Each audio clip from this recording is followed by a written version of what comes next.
देव Khandoba भुलला मानुबाईच्या रूपाला, देव Khandoba भुलला मानुबाईच्या रूपाला।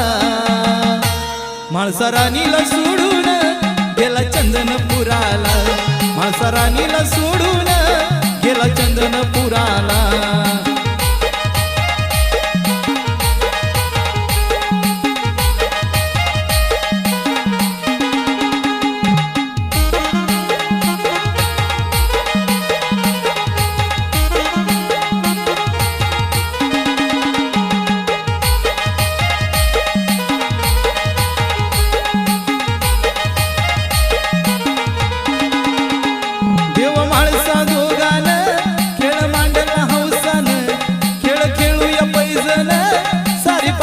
खेळान